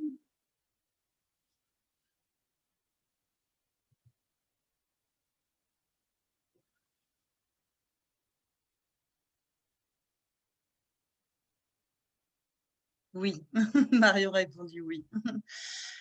Alors, dans l'immédiat, il n'y a pas encore de questions. Laurence, moi j'en aurais une autre, hein, encore peut-être à côté, complètement à côté, toujours avec mon côté plutôt sociaux et sciences de l'éducation. Mais je dirais, par rapport à ton expérience, il y a deux questions dans ma question.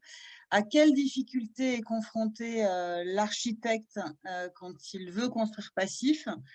Là, ça peut être une liste à la Prévert, hein, d'ailleurs. Et quelles sont alors je dirais compétences, mais pas forcément que les compétences techniques, parce que ça, on les a, mais ça peut être ce qu'on appelle les soft skills, les compétences douces, les capacités pour pouvoir mener en fait un projet passif. Voilà, donc quelle difficulté, en fait, à quelle difficulté il y a des items et quelles sont un peu les compétences douces, quoi, les façons d'être, les postures pour construire dans du passif, s'il y en a, hein, bien évidemment. Alors déjà, les difficultés, c'est de trouver le client qui demande un bâtiment passif ou une maison passive. Donc déjà, la difficulté, c'est la commande. C'est la première difficulté, parce qu'on ne construit pas passif tous les jours. Donc d'où le côté, c'est vrai, architecteur, donc qui permet à la fois d'être maître d'ouvrage et d'initier des projets. Donc ça, c'est véritablement un plus. C'est un côté facilitateur. Sinon, les difficultés que l'on peut trouver, c'est d'être mal accompagné. avec un bureau d'études qui n'est pas convaincu, que l'on nous a imposé et qui ne va pas dans notre sens. Donc ça, c'est un gros frein. Après, forcément, ce sont les entreprises qui n'y croient pas. Moi, régulièrement, j'ai des entreprises, alors les chefs d'entreprise, eux, s'y répondent en non-conscience, mais c'est les ouvriers, après, sur place, qui disent oh, ben ça ne sert à rien. On a toujours fait comme ça, déjà on a évolué, vous allez plus loin, ça ne sert à rien. Ben oui, mais c'est écrit, il faut le faire, c'est un engagement. Et c'est un combat tous les jours et d'être diplomate. Donc ça répond un petit peu aussi à la deuxième question, je crois. Dans les compétences, au-delà du technique, alors que l'on n'a pas forcément, parce que pour construire passif, il y a quand même on a vu des constantes, des choses que l'on va apprendre de toute façon très vite, mais on ne l'a pas acquis parce qu'on est toujours sur du purement réglementaire et là, on sort du purement réglementaire. Donc, ça s'apprend. Ça s'apprend quand même relativement vite, mais il faut rester humble, comme je disais, parce que on va apprendre tous les jours et on va se poser des questions.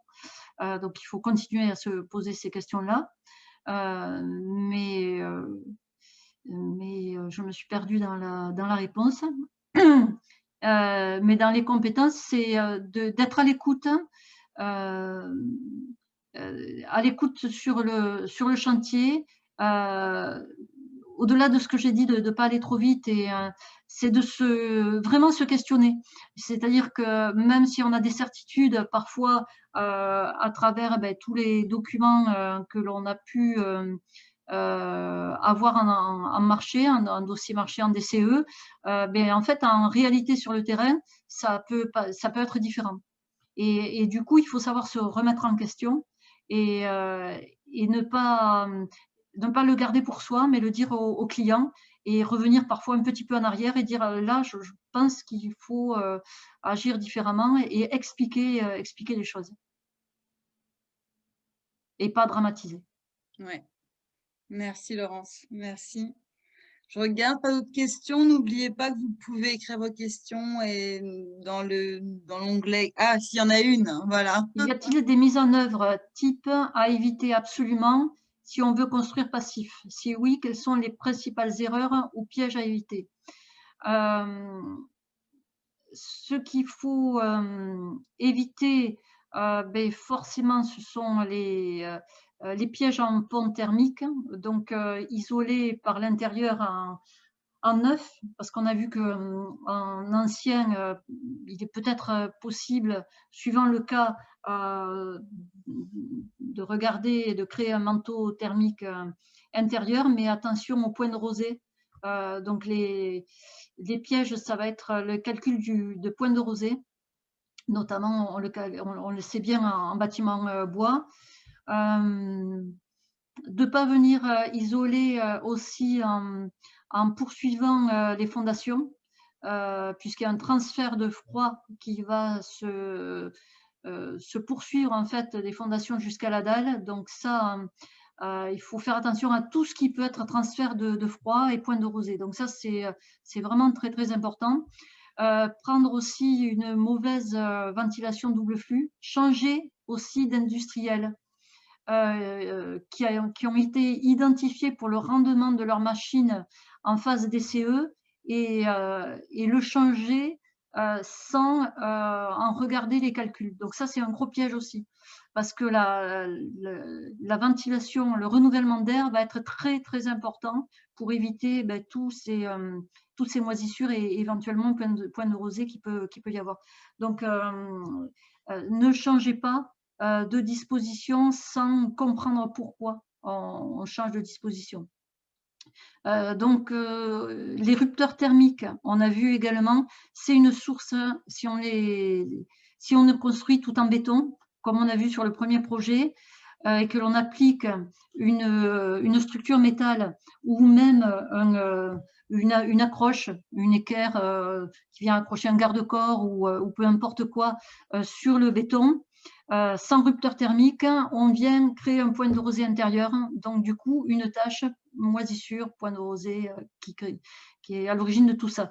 Donc ça fait partie des pièges également. Il y en a quelques-uns, pièges comme ça, mais c'est vrai que ça c'est assez récurrent.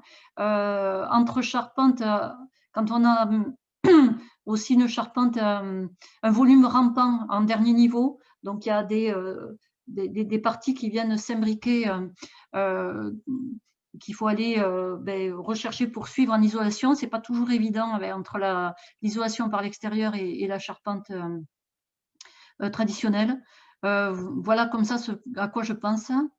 Les délesteurs aussi. Attention aux délesteurs, notamment en marché public, puisque c'est ce qui nous est arrivé sur l'école Saint-Antonin-Noble-Val, de vouloir trop délester des machines. Alors, vous allez me dire que ça fait partie du travail du bureau d'études, mais en fait, c'est à nous d'ouvrir grand les oreilles en fait, sur ces retours d'expérience pour avoir des réflexes et dire attention, parce que j'ai entendu que.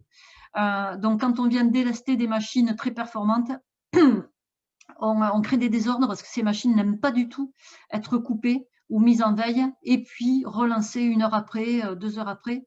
Et du coup, on assiste à des dysfonctionnements. Et ça, c'est terrible parce que si on arrête une machine, si elle ne sait pas se remettre en marche, forcément, elle ne vient pas préchauffer l'air ou elle ne vient pas renouveler l'air. Donc, vous imaginez que là, ça peut rendre très vite le bâtiment ou le logement impropre à destination. Voilà s'il me vient d'autres idées, mais déjà c'est ça. J'ai une autre question sur comment approchez-vous le tri des déchets vis-à-vis des entreprises sur le chantier. Changement des mentalités. Alors, sur le deuxième projet, on avait un enjeu à ce sujet à travers BDO. Sur le tri des déchets, puisqu'il a fallu justifier de tous les déchets.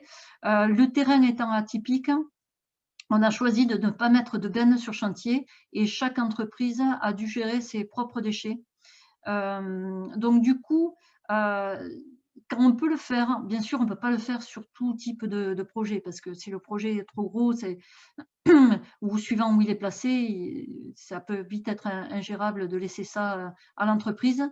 Mais ça peut faire prendre conscience aussi à l'entreprise du traitement de ces déchets et combien ça coûte. Donc ça, ça me semble être bien, suivant le chantier, de laisser ce tri-là à chaque entreprise et devoir le justifier, bien sûr. Donc, à la fin du chantier, dans ce cas-là, on est allé demander à toutes les entreprises tous leurs bons ou attestations, suivant le cas. Donc, changer les mentalités, oui, on en est persuadé et il faut, on est moteur pour ça, mais on sait aussi toute la difficulté que l'on a pour faire changer ces mentalités-là aux entreprises et aux ouvriers, en fait, sur site. Ouvriers qui sont malheureusement, la plupart du temps, pour en tout cas certaines entreprises, puisque tout le monde n'est pas mal organisé, mais on se rend compte qu'il est très, très difficile. Les ouvriers ne sont pas entourés toute la journée de conducteurs de travaux et comme il le faudrait. Moi, je pense qu'il faudrait remettre des contremaîtres sur les chantiers qui soient là à demeure et qui fassent véritablement le bon gardien à tout niveau sur chantier et qui soit notre relais. Et tant qu'on n'a pas mis ça en place, évidemment, ça a un coût, mais peut-être que ça diminuerait d'autres coûts. Mais ça nous permettrait de faire un gros tri et d'éviter également des surcoûts en consommation d'eau et consommation d'électricité, puisque combien de fois sur les chantiers, tout le monde laisse les chauffages allumés dans les cabanes et les éteint pas. Donc un réflexe aussi à avoir sur nos chantiers, c'est imposer des délesteurs pour venir couper les chauffages des cabanes de chantier entre 17h et 7h le matin. Donc ça, c'est des choses tout simples et auxquelles on ne pense pas. Sur la deuxième opération, on avait ce calcul de consommation à la fois d'eau et d'électricité chantier à donner en électricité. on n'a pas consommé beaucoup, mais on aurait pu consommer beaucoup, beaucoup moins avec ces délesteurs-là. Et je m'en suis voulu de ne pas y avoir pensé, pourtant c'est bête. Par contre, en consommation d'eau, sur un chantier avec une structure bois, ben forcément, on ne consomme pas d'eau, quoi. Il n'y a pratiquement pas d'eau. Merci Laurence. Est-ce que Laurence a répondu à votre question? Martine?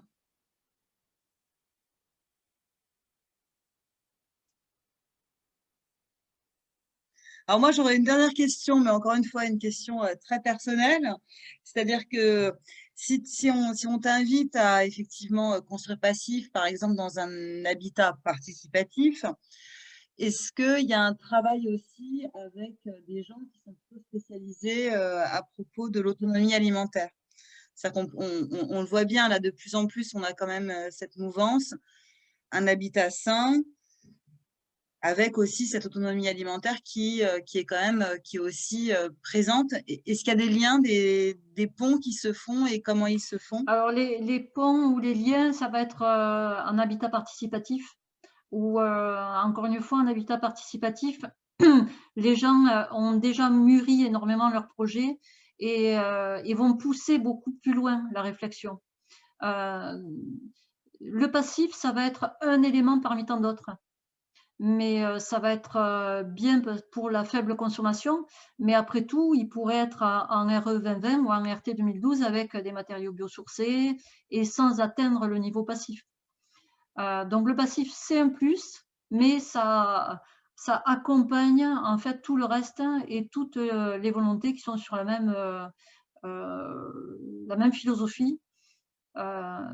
Qui passe à travers la santé, le bien manger, le moins consommer, et surtout l'analyse aussi du cycle de vie de la consommation de la production de la matière, passe chantier, puis sur 20 ou 50 ans après. Donc ça fait partie d'une philosophie. Oui. Et là, tu vois pas la recrudescence, ce sera vraiment ma dernière question, tu vois pas la recrudescence de ces demandes-là un peu de personnes qui veulent être accompagnées dans de l'habitat participatif, avec aussi cette demande d'autonomie alimentaire et de… Moi, personnellement, je ne le vois pas. Ce que je vois, c'est qu'en étant sur le logement participatif, c'est que de plus en plus de gens se rassemblent pour construire eux-mêmes. Enfin, quand je dis eux-mêmes, c'est en autopromotion.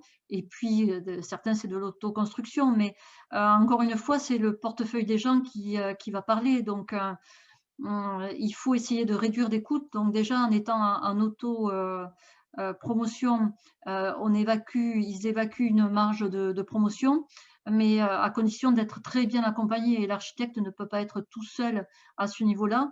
Et c'est vrai que ça a été mon double rôle sur la deuxième opération, c'est de les accompagner en gestion de projet, comme l'aurait fait un promoteur en fait sur la gestion de son bilan financier. Il existe quelques petites subtilités en fait à connaître en autopromotion, en participatif, mais sinon, il faut gérer un budget de la même façon.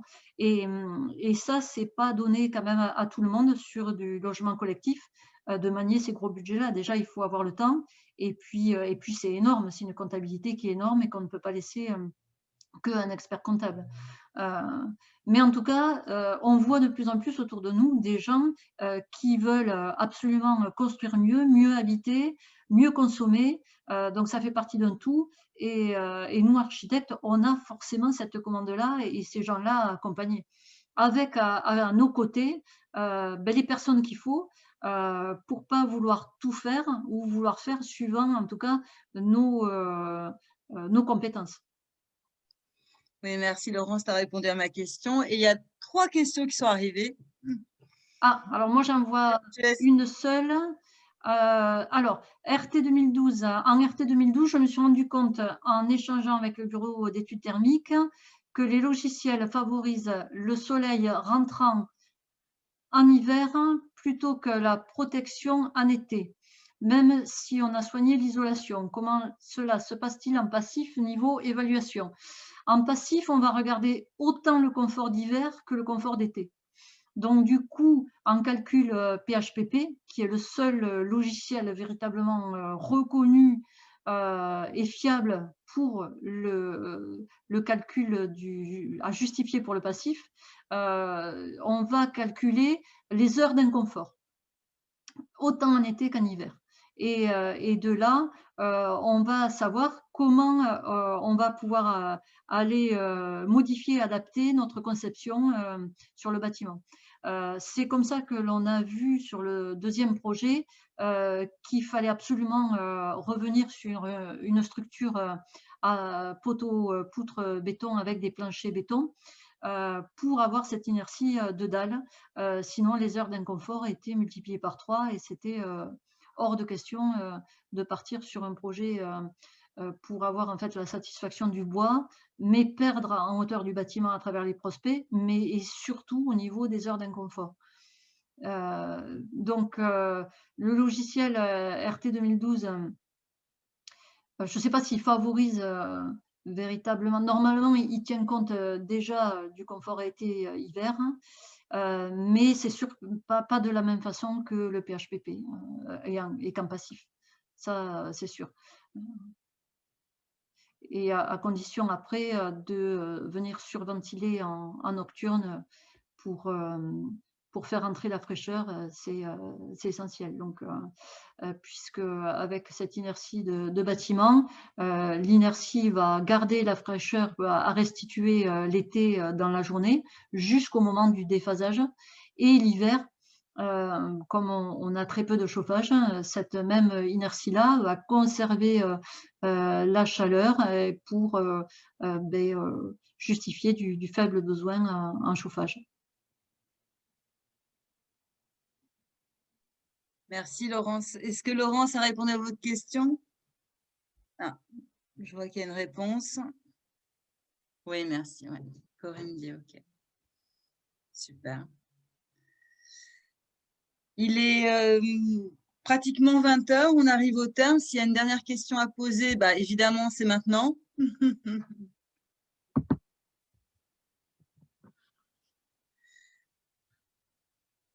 Alors, sachez que Laurence, en fait, intervient pour ILO Formation, évidemment, au regard de son expertise. Et Laurence, tu en diras peut-être d'autres davantage, là, durant les 5 minutes qui restent.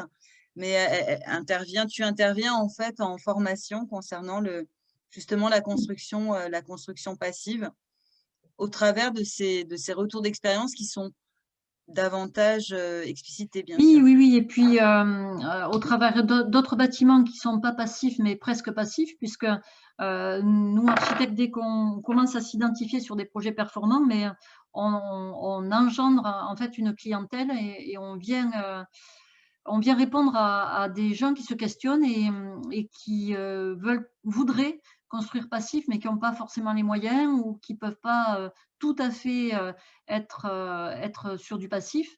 Donc, du coup, ça nous donne des réflexes pour améliorer notre RT 2012 ou RE 2020, puisque bientôt on y arrive. Et c'est ça qui est important, c'est de pouvoir améliorer en fait nos gestes et de ne pas rester dans le pur réglementaire. Donc, du coup, les bureaux d'études, ça agace parfois un peu certains bureaux d'études parce qu'ils ne comprennent pas pourquoi on veut aller un tout petit peu plus loin sans surcoût forcément. Et c'est ce qui est intéressant, c'est de se dire comment je peux améliorer en fait mon bâtiment ou la maison ou comment je peux sensibiliser mon client pour faire un petit peu mieux et pas forcément avec du coût supplémentaire. Donc, c'est des astuces ou des mises en œuvre qui permettent en fait de gagner un peu plus ou des choix à expliquer. Et avec cette reconnaissance-là de mise en œuvre, ça nous permet de posséder cette sensibilité-là. Et je pense que ça, c'est très important. Parce qu'il ne faut pas se dire que ça va être forcément, on va faire une formation, enfin, j'aime pas trop ce mot, mais c'est plus des échanges de retours d'expérience, c'est ça qui est important. Pour construire passif, on se donne déjà des premières armes pour le comprendre et surtout, ça va pouvoir vous donner envie et donner envie à travers vos convictions, votre passion, ça va donner envie à des clients. Et puis aussi à vous peut-être de vous associer avec quelqu'un sur un projet qui va vous permettre de vous donner une première compétence, de l'acquérir et puis de faire un deuxième projet parce qu'on sait très bien que c'est comme ça que ça se passe. Donc c'est ce qui est, à mon sens, très important et petit à petit, de gagner en compétences parce que, je pense que les choses iront très vite à un moment donné et les clients, iront vers les gens qui, se sont identifiés sur cette compétence-là. Oui, ça s'improvise pas non plus. C'est de l'expérience avec un premier round et puis après on monte en compétences et ouais, Voilà. c'est Mais ça. ceci dit, tu l'as dit à un moment, c'est-à-dire c'est de la technique et on est, professionnel. Donc, cette technique-là, on est capable, une fois qu'on nous l'a expliqué, une fois, de l'acquérir et mais j'insiste toujours en étant, humble parce qu'elle évolue cette technique-là et il faut être accompagné, il faut poser des questions. Il ne faut pas, se croire, invincible parce que quand on est sur des projets qui sont pour nous performants, il peut nous arriver plein de choses et il faut absolument être bien accompagné et puis passer du temps. Et c'est vrai que par rapport à un autre projet, on passe énormément de temps quand même. Donc il faut en être conscient. Merci Laurence, on arrive au terme du webinaire. Merci beaucoup. Et d'ailleurs, ouais, dans la discussion, parce que c'est vrai que personne peut parler, ce sont les limites du net, comme tu disais, ou des webinaires. Oui, Voilà, oui, oui, merci Laurence. c'est dommage parce qu'on n'a pas le bah ouais, Ouais, non, les interactions et on voit. ça manque, je sais, ça manque. Marion dit merci. Ben, oui, merci à vous d'avoir été là parce que c'est pas évident non plus de suivre pendant 2 heures un monologue et en tout cas au plaisir de vous revoir tous ou d'échanger ou de visiter. N'hésitez pas à visiter des bâtiments. Il existe tous les ans des journées portes ouvertes de bâtiments passifs. Euh, donc il faut y aller. Si les gens ouvrent leurs portes, bah, c'est qu'ils ne sont pas dérangés, donc il faut le faire. Et ensuite, on a parlé de revues, et vous avez des revues qui sont assez ouvertes grand public, comme Habitat Naturel. Tous les ans, ils font un hors-série sur les bâtiments passifs. Et cette année, il sort entre le 20 et le 30 mars. Et ils nous ont fait l'honneur de choisir en fait l'opération Courrier Sud. Et vous pouvez retrouver toutes les explications sur 6 pages dans Habitat Naturel hors série. Donc notez-vous bien entre le 20 et le 30 mars. Et ça appartient à la revue écologique en fait. Et c'est des revues qui sont à la fois grand public et pour des professionnels où on apprend beaucoup de choses. Donc je vous les conseille vivement parce que ça fait du bien, ça fait plaisir, c'est stimulant. On voit que énormément en fait de gens construisent passif, soit pour eux-mêmes, soit en habitat participatif. Et ça nous montre en tout cas que nous, architectes, on a véritablement notre rôle à jouer. Parce que ces gens-là, ben, sinon, ils vont voir qui et ils vont voir forcément des architectes. Donc, ça nous montre que le besoin existe. Voilà, donc achetez ce genre de revues, et pas forcément des revues de grande architecture, mais vous pouvez en acheter aussi à côté. Mais le besoin existe. Voilà, ça nous fait prendre conscience que le besoin existe. Oui, le besoin existe et je confirme. Toutes les statistiques sont là. Toutes les données plutôt au niveau sociologique sont là. Ouais, le besoin existe Oui, oui, vraiment. et puis l'envie aussi. Mais Mm. comment, Et Laurent? l'envie, Et l'envie, ouais, et l'envie, et l'envie. Bah, merci à toutes et à tous. Merci Laurence. bah, Euh, Vraiment, avec un grand, grand, grand merci. Et merci pour vos questions, vos interventions avec toutes les limites qu'il peut y avoir, évidemment, quoi. Laurence, tu as vu hein, dans les échanges, voilà, tu as vu dans les questions-réponses. oui. les remerciements. Je vous dis à très vite, évidemment, pour un webinaire avec ILO Formation ou en formation en présentiel ou à distance, et notamment avec Laurence, hein, comme vous le savez, qui intervient bien évidemment sur cette thématique durant 2 jours, et où il y a des études de cas, des mises en situation, des échanges encore plus nombreux, avec une approche par l'action, bien sûr. Merci et au revoir. Merci, au revoir. À très bientôt. Merci. Merci, au revoir.